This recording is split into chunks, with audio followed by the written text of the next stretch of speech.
Hello all, నేను మీ Rachana Srungavarapu. Welcome to federal Telangana. Yeddanapudi Sulochana Rani ఈ పేరు తెలుగు పాఠకులకి అలాగే సినీ ప్రేక్షకులకు కూడా చాలా మందికి పరిచయం. ఎన్నో నవలలు రాశారు. అయితే ఆవిడ మిల్స్ అండ్ బూన్ నవలలు రాశారని, కొంత వాటిని అటు ఇటుగా చేశారని, చాలా ఫిక్షనల్ వరల్డ్లో రాశారని, అంటే ఎక్కువ వాస్తవానికి దూరంగా ఉన్నాయని, ఇలా ఎన్నో కంప్లైంట్స్ ఉన్నాయి. కానీ మొత్తం తెలుగు సాహిత్యంలో టాప్ 5 ఒక మొత్తం మందిలో టాప్ చూస్తే మనకు ఖచ్చితంగా ఎద్దనపూడి సులోచన రాణి ఖచ్చితంగా నెంబర్ 1 ప్లేస్లో ఉంటారు. ఇప్పటికీ ఎండమూరి వీరేంద్రనాథ్ వీళ్ళని ఎలా పేర్కొంటామో ఒక వర్గంగా, అలాగే ఎద్దనపూడి సులోచన లాంటి పేరుని కూడా మనం మర్చిపోలేము.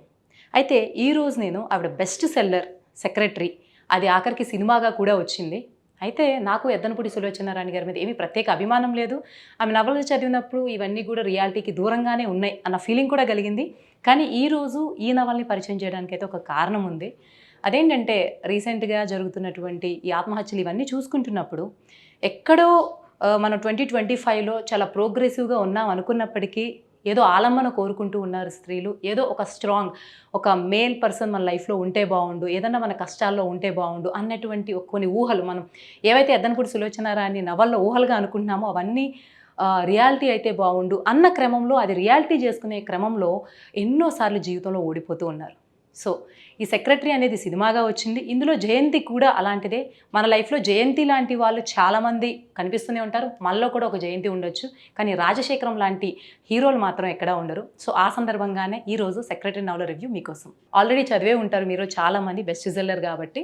దీని కవర్ పేజ్ కూడా ఆల్మోస్ట్ ఆల్ సినిమాటిక్గానే ఉంటుంది. ఇది సినిమాగా వచ్చింది, కానీ నవల చదివినప్పుడు వచ్చిన అనుభూతి మాత్రం మీకు సినిమాలో రాదు. మొత్తం సినిమాటిక్ లిబర్టీ పేరుతో ఆ ఆత్మ కొంత పోయినట్టు అనిపిస్తుంది. ఎనీవేస్, ఒక బెస్ట్ ఫీల్ కావాలనుకుంటే ఈ నవల చదవండి. ఈ నవలంతా కూడా జయంతి అనే అమ్మాయి కదా, ఒక మధ్యతరగతి కుటుంబంలో, ఇంకా చెప్పాలంటే దిగువ మధ్యతరగతి కుటుంబంలో పుట్టి కొన్ని భయాలు, కొన్ని అభద్రతలు, జీవితం ఎలా ఉంటుంది, ఉన్నది ఒక్కటే కుటుంబ సభ్యులు, నాయనమ్మ, జీవితం ఎలా గడుస్తుందో తెలియదు, ఆర్థికంగా భద్రత లేదు, ఏమీ లేవు, ఎట్లా ఉంటుంది జీవితం, ఎన్నో భయాలతో ఉన్నటువంటి అమ్మాయి.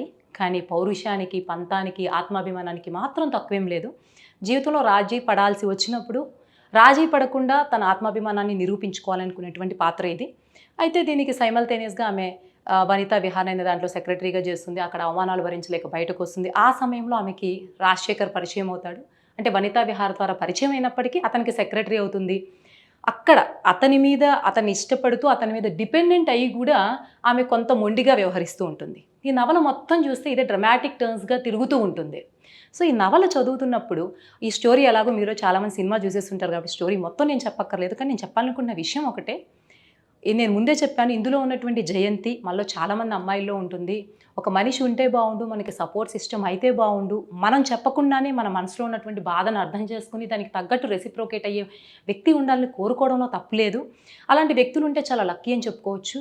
కానీ అలాంటి వ్యక్తులు లేకపోయినా, వారు రారని తెలిసినప్పటికీ వాళ్ళని పొందాలి అన్న క్రమంలో కొంత తప్పుదారి పట్టడము, తెలియకుండా ఒక రాంగ్ స్టెప్స్ వేయడం మాత్రం మన లైఫ్ని అయితే స్పాయిల్ చేస్తుంది. సో నాకు ఈ జయంతి నవల చదివినప్పుడు, మొన్న స్వేచ్ఛ ఆత్మహత్య అయిన తర్వాత ఇది చదువుతుంటే అదే ఫీల్ వచ్చింది.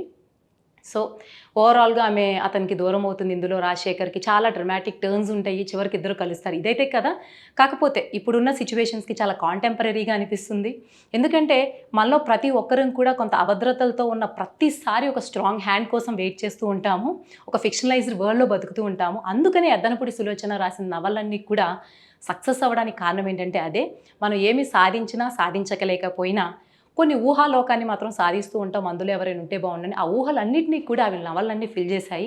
అందుకనే సెక్రటరీలో ఆ రాజశేఖర్ పాత్రని మనం పురుషాహంకారిగా చూసినప్పటికీ, కొంత పురుషాహంకారతో స్త్రీలంటే కొంత చిన్న చూపు ఉన్నటువంటి భావం చూసినప్పటికీ కూడా అతని మీద అభిమానం కలగడానికి కారణం ఏంటంటే ఎక్కడో మనలో ఉండేటువంటి ఒక వీక్ స్పాట్. సో అతను ఎన్ని తప్పులు చేసినా, ఎలా ప్రవర్తించినా అవసరమైనప్పుడు అండగా ఉంటాడు అనేటువంటి ఈ మేల్ డామినేటెడ్ వరల్డ్లో అటువంటి ఫీలింగ్ మనలో ఉమెన్గా చాలాసార్లు కలగడం వల్ల ఆ పాత్ర చాలా గ్లోరిఫైయింగ్గా అనిపిస్తుంది. అందుకే ఆ సినిమా కూడా చాలా హిట్ అయింది. మీకు తెలిసిందే, ఏఎన్ఆర్, వాణిశ్రీ ఇద్దరు హీరో హీరోయిన్లకి సెక్రటరీ సినిమా వచ్చింది. సో ఇప్పుడు 2025లో మీరు ఎవరైనా ఈ నవల్కి కనెక్ట్ అయ్యి దాన్ని అదే కోణంలో చూసినారా, లేకపోతే ఒక డిఫరెంట్ వెర్షన్లో చూసినారా? మీ అభిప్రాయం ఏంటో కమెంట్స్తో తెలియజేయండి. మళ్ళీ వచ్చే వీడియోలో మంచి రివ్యూతో మళ్ళీ మీ ముందుకు వస్తాను.